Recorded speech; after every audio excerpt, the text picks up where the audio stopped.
అవినాష్, చెప్పుమా. దగ్గరలో ఉన్న మెడ్ప్లస్ కు వెళ్ళి మెడ్ప్లస్ బ్రాండ్ మెడిసిన్స్ అని అడిగి కొనుక్కునరా. అక్కడ 50 to 80% తగ్గింపుకు వస్తుంది. మీరు తీసుకునే అదే మందులు, అదే నాణ్యమైన మందులు, కానీ సగం ధరకే.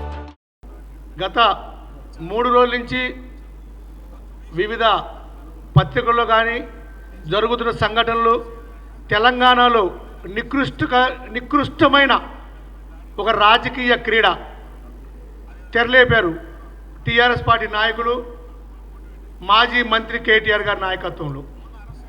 మీరు చూస్తున్నారు మిత్రులారా, నిన్న మొన్న కూడా రాత్రి కూడా కేటీఆర్ అనేక ఛానల్స్లో అనేక వేదికల మీద ఇష్టం వచ్చినట్టుగా మాట్లాడుతున్నాడు.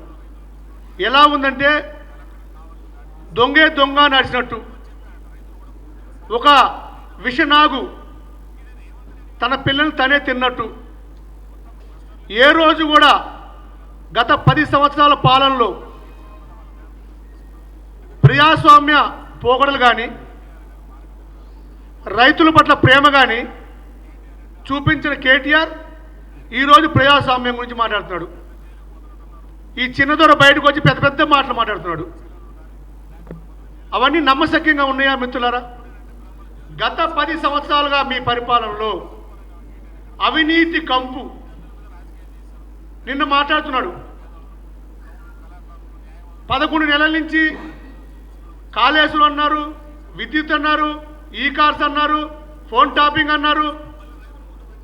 అవును అన్నాం, నిజమే. మీరు గత 10 సంవత్సరాల కాలంలో మీరు చేసిన అవినీతి మా ముఖ్యమంత్రి గారు బయటికి తీస్తే మేము అధికారం ఉండే 5 సంవత్సరాలు సరిపోయిన ప్రతి నెల ఒక స్కామ్ ఉంది. ప్రతి నెల ఒక స్కామ్ బయట తీయొచ్చు. అంత స్కామ్ చేశారు, అంత వ్యవస్థల్ని నాశనం పట్టించారు, భ్రష్టు పట్టించారు. మరి మాట్లాడతారు ఇంకా కేటీఆర్ గారు. మిత్రులారా, మీకు స్పష్టంగా ఒక విషయం చెప్పదలుచుకున్నా. కేటీఆర్ గారు జైలుకు పోవడం ఖాయమని తెలిసి ఆయనతో పాటు తోడు తీసుకెళ్దామని నరేందర్ రెడ్డి లాంటి వాళ్ళు రెచ్చగొడుతున్నారు.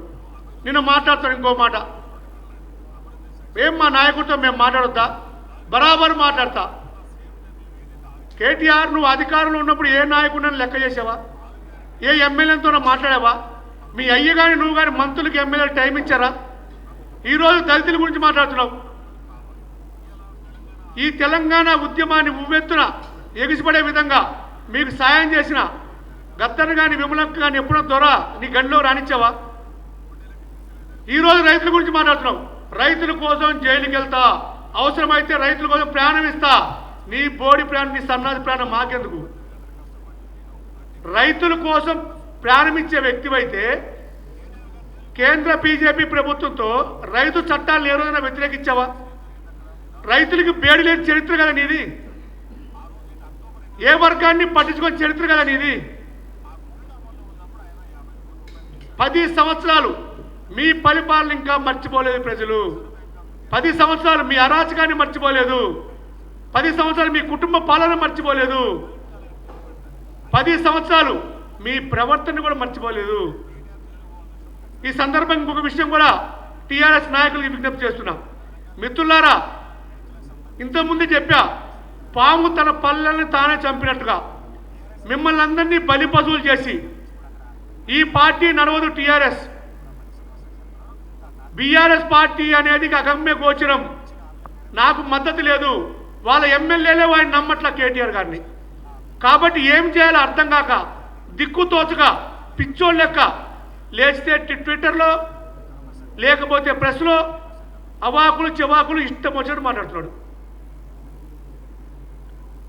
నేను ఒకటే చెప్పదలుచుకున్నా, మిమ్మల్ని అందరినీ కూడా కేసుల్లో ఇరికించి మిమ్మల్ని అందరినీ కూడా రెచ్చగొట్టి ఏదో విధంగా ఆయన హీరో కావాలి, మళ్ళీ ఈ ప్రభుత్వం మీద పోరాటం చేసినట్టుగా నటిస్తూ మాట్లాడుతున్నాడు. రైతులకి అన్యాయం ఎక్కడ జరిగింది అసలు? ఫార్మాసిటీలో మీరు 14,000 ఎకరాలు 8 సంవత్సరాలు మేము సేకరించాము, ఫార్మాసిటీ బ్రహ్మాండం కట్టవచ్చు, అక్కడ అవినీతి లేకుండా చేశామని అంటున్నాడు కేటీఆర్. మా ముఖ్యమంత్రి గారే ఫార్మాసిటీని విచ్ఛిన్నం చేసి అంటాడు.